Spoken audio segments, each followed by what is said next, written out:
What's up, everybody? It's me, Jacob. And today, you're gonna help me solve a mystery. The case of the mysterious envelope. Dun, dun, dun! What do you think it is? Is it a thank you gift? A prank? A peace offering? Actually, peace is what we're talking about today. Peace is proving you care more about each other than winning an argument. But that doesn't get me any closer to finding out what's inside this package. I feel like I should be wearing gloves for this. Yeah.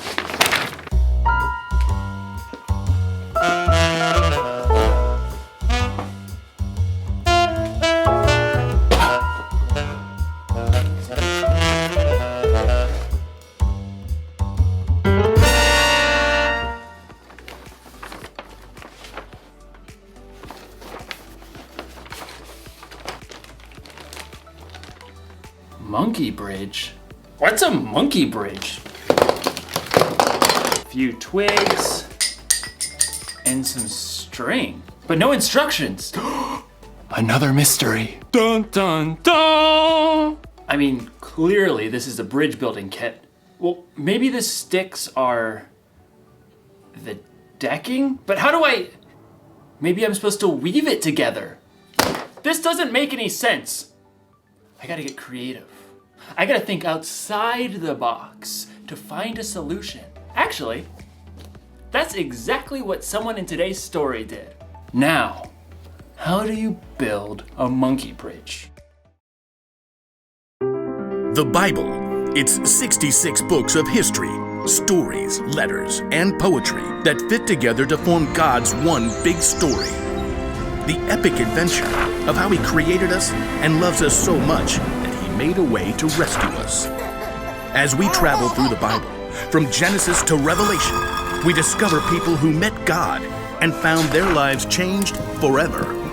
Now, for an amazing story, inspired by the book of 1 Samuel, chapter 25. God had promised David would be king, but for now, King Saul ruled Israel. David lived his life on the run, followed by a group of misfits who had become friends and servants.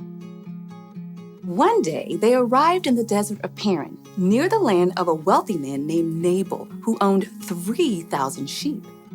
We'll set up camp here, man. At first, Nabal's servants didn't know what to think. Too many strangers around these parts. We've had food and sheep go missing. But David's men were honorable. They didn't try to steal from the shepherds. In fact, David protected Nabal's shepherds from any harm. Stay as long as you like, my friend. About time for sheep shearing, isn't it? Oh, yes. Nabal will hold a grand feast when it's all over. Your men have helped us, so they should share in the celebration. David called for 10 of his men and gave them a message to send to Nabal. On it. David's messengers hurried up the mountain to Nabal's estate and were brought to stand before him. Well, what do you want? Nabal sneered down at the men while he continued to chew on a fine leg of mutton. David says, may you live long, may things go well with you. Continue. He says, I hear that you are clipping the wool off your sheep. When your shepherds were with us, we treated them well and protected them. Now please be kind to my men. Please give us any food you can find for us. Nabal leapt from his seat and hurled the mutton bone across the room. Who is this David? Probably a runaway servant. Why should I give bread and meat to a nobody? And his men who come from who knows where? David's men returned to camp and delivered the news. Oh, no, he didn't. Oh, yes, he did. Men, put on your swords. We'll make Nabal wish he hadn't. At no time at all, David and 400 of his men were marching up the mountain to confront Nabal. It seemed there was no stopping a battle. But Nabal's wife, Abigail, was far wiser than her husband. A servant told her what he had done. David sent messengers asking for food, but Nabal shouted and was rude to them. Go on. The whole time we were near them, David's men were good to us. They were like a wall, keeping us safe. You've got to do something now, or terrible trouble will come. There's no time to waste. Abigail quickly directed her servants to gather supplies and put them on donkeys. 200 loaves of bread, Check. 5 sheep, Check. 1 bushel of cooked grain, Check. 100 cakes of raisins, and 200 cakes of figs. Check. And check. Well, you go on ahead. I'll follow. The donkeys, loaded with good food, started down the mountain. Abigail got on her donkey and followed. From the valley, David and his men were approaching. Everything we've done has been worthless. I watched over this fellow's property, but he's paid me back evil for good. We'll wipe him out. As David's anger grew, though, he spotted something along the path. A pack of donkeys. What's this? Well, it looks like they're carrying something. Food for a feast, I'd say. Behind the pack of donkeys, Abigail prepared for what lay ahead. I must stop this. The moment Abigail saw David, she slid off her donkey and fell face down on the ground before his feet. Please, let me speak. Let me take the blame for Nabal's actions. Abigail raised her eyes just enough to notice David's surprised face. He nodded. Don't pay attention to Nabal. He's always doing foolish things. I'm sorry I didn't get to see your messengers, but I've brought a gift for you.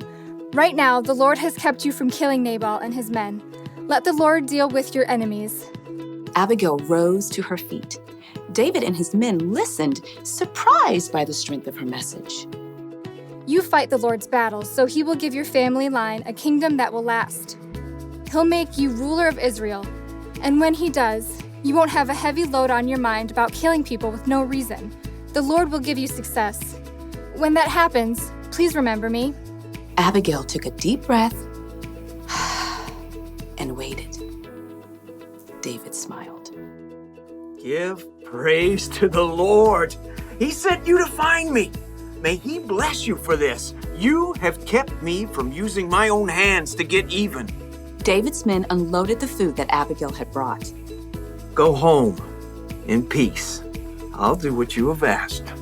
Abigail made her way back up the hillside to her home.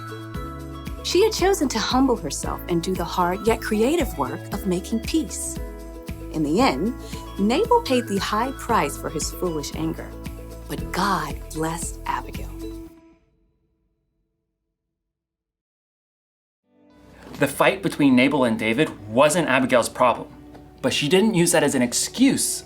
She got involved. She acted fast, and she found a creative solution. You see, just because something isn't your problem doesn't mean you can't get involved. God has given each one of us unique talents and unique ways of seeing things. So, if you see people in a fight and you're the only one who can see a way to make peace, you should help them solve that mystery. Jesus showed us how important making peace was to him when he gave his life on the cross. We can make peace with others by being part of the solution. You can help calm an argument between two people by making them laugh. You can suggest solutions to problems that others might not see. Or if a fight looks like it might get dangerous, you can find a grown-up to help keep the peace. The one thing to remember today is this: you can show you care about others by being part of the solution. So this week, be on the lookout for creative ways to build bridges between people in your small part of the world. I'm gonna have to get pretty creative myself. Here's what the bridge is supposed to look like. Mystery solved! You know, if that bridge was full-sized, I could cross an entire canyon on that one thin little rope. But first I'd need to solve my fear of heights problem. Dun dun dun! I'll see you next time!